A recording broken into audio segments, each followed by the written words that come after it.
ละก็เรื่องของเราไอ้เราเลือกได้ที่เราบ่ได้โง่หรอกเฮ้ยมันเป็นคนได้นั่นต่อจากนั้นมันยังเป็นเทวดาแล้ว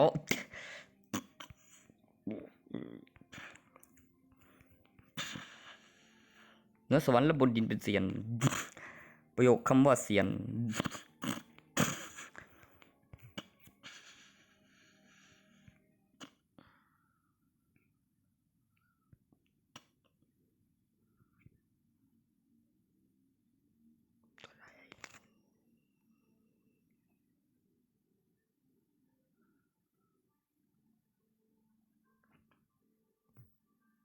เมื่อวานตอนคืนเปล่าวะวันศุกร์แล้ววันนี้วันเสาร์ตอนนี้4 ทุ่ม